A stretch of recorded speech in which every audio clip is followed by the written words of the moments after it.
Hi, it's Tom, and from True Cave Aquatics, and been meaning to make this video here for a little while. Excuse me, I pulled a muscle on the left side of my chest like a week and a half ago, and it was pretty brutal. Still is quite a bit of pain, but anyway, um, I'm doing all right. Hey, everybody, and what I'm going to make a video about today is something that comes up a lot in fish keeping groups and online, and that's algae, how to deal with algae in the aquarium.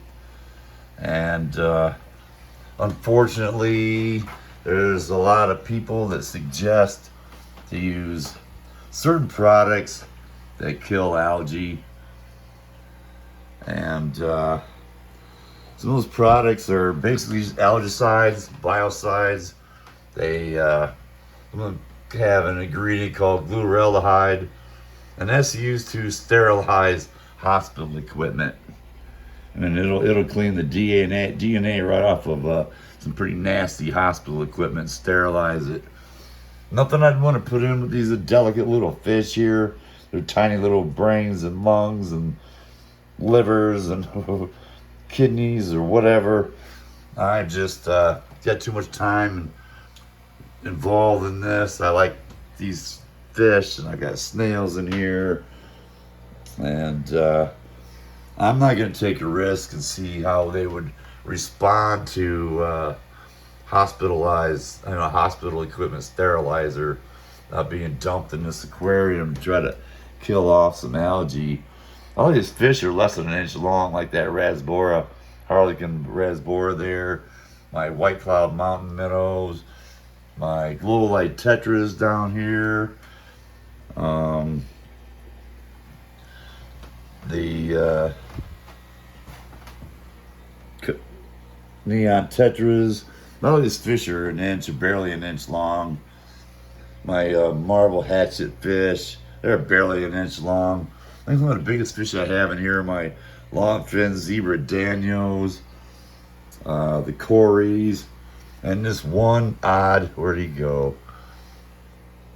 Man, look at this beast of a Daniel here. I got this one silver tetra in here that came in. There it is back there. That came in with so these silver hatchets. But he's pretty good size. And you'll see online, people will say, oh, I've got some algae here. What kind is it? A lot of times it's hair algae or blackbeard algae, staghorn algae. And you'll hear these guys saying, oh, just dump this product in. It'll kill it. It sure will. It's an algicide. That's what it does. It kills stuff. Yeah, this is marble mossballs. It's actually an algae. I've had these things in my tanks for a couple of years now. I don't need that stuff killed. So I choose to. I had blackbeard algae in here quite a while ago. I had some hair algae in here too. But to combat that, I've added a lot of new plants. I mean, some of these were tiny, tiny, tiny little plants like these here up front. This plant here, that other one back there. This one here, it hasn't been in there that long. I mean, a few months, but they were pretty small. All these plants, I don't know the scientific name of, but they're all fairly small. Like I said, this one here was tiny when I put it in months and months ago. That one in the back has been in there for almost since I first started this. I've got corkscrew valve scenario here. That's these here. And jungle valve scenario over here. It spreads through runners. These are some new Valsenaria plants here that have spread by runners from the other plants. That one there too.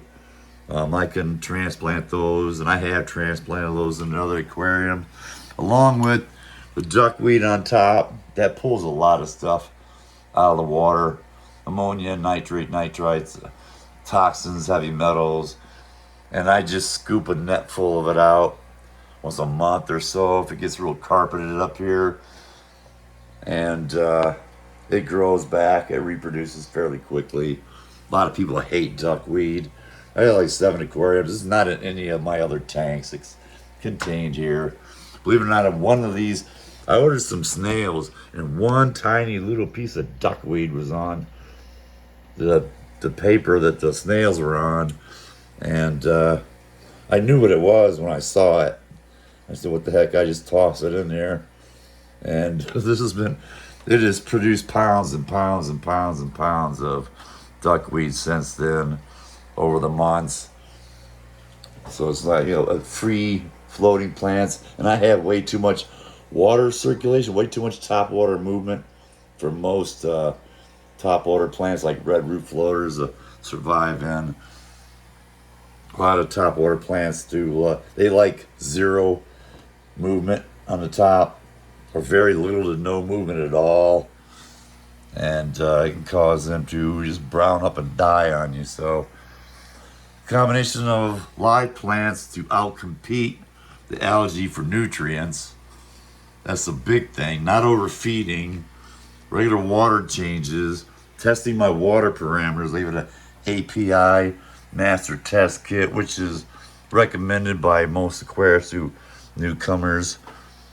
And Salifert online has individual test kits like this one here for potassium. I have some for phosphates and other things. Phosphates can do a lot to help algae grow. So yeah, I do that. And Purigen on my hang-on back filter also removes a lot of impurities in the water that can lend to algae growth. Too much light. I was using too much light in the beginning. 6 to 8 hours most is basically all you need to grow plants. I don't use CO2. I'm not trying to grow big lush red plants or any of that stuff that might take more intense lights. Or I learned my lesson about that. I'm not gonna have a CO2 tank and UV sterilizer and all that stuff hooked up in here for no. It's not necessary for me to just grow plants in here. This 1 4-foot long higher light on the top is all I need. And some patience. These plants, these plants are filling in. I still have some room in some of these places to add some more plants. When I find something that's interesting, I can put some plants there, maybe one up here, some behind these mothballs. I've got more room over in here.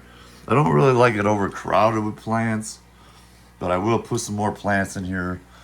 And I can always put some Anubias plants in here.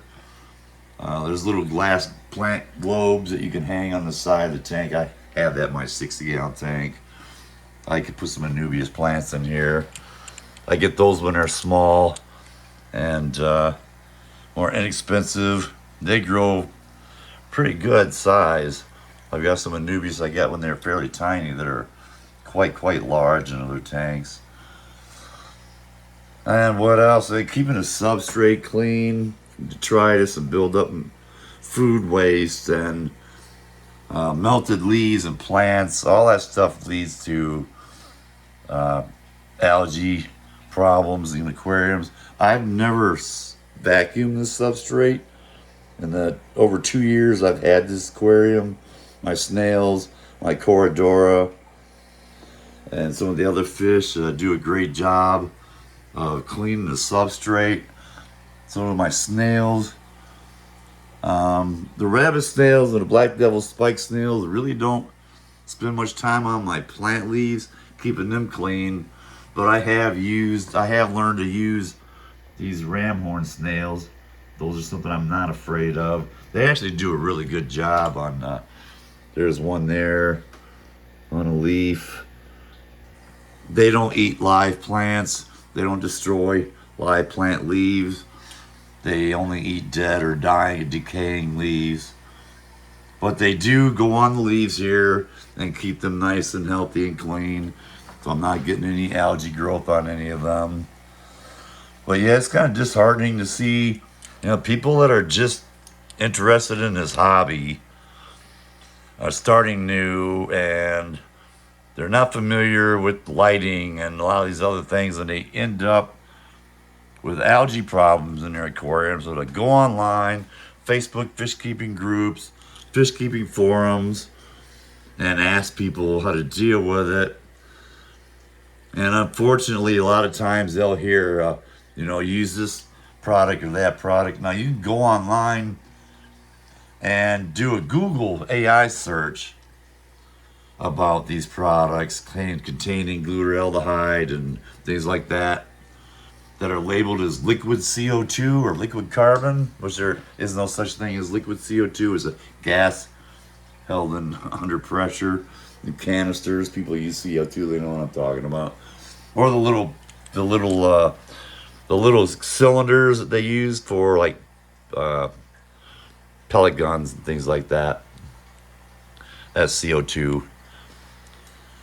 So yeah, a balanced aquarium, having a light schedule. I never turn the lights on here during the day. There's plenty of ambient light coming through the windows from the sun during the day that I don't need these aquarium lights on at all during the day. A lot of times we just leave them on because we like seeing our fish. And some people leave their aquarium lights on from first thing in the morning till late at night when they go to bed, just so they can see all their fish. And especially with children, I can thoroughly appreciate and understand that. But all that extra light can lead to, and it will lead to algae problems, especially if you've got some of these other circumstances going on with poor water parameters and overfeeding, things like that. I have sponge filters in here and hang on a back filter. I got sponge filters on either end, and it makes for a lot of water movement. You can see the leaves on my plants are moving, so there's good circulation throughout the entire tank. There's no dead spots in here for that stuff to build up.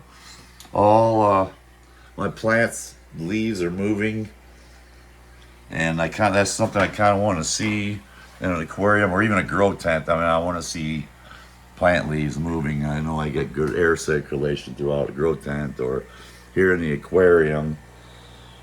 And there's no algae in here now. That's why I add the algae tablets, algae wafers, because I have fish in here that will eat algae, like this albino cories munching on some algae wafers. So if you have algae eaters in here, of course, when there's no more algae or it's about all gone, you're going to need to feed them with algae wafers.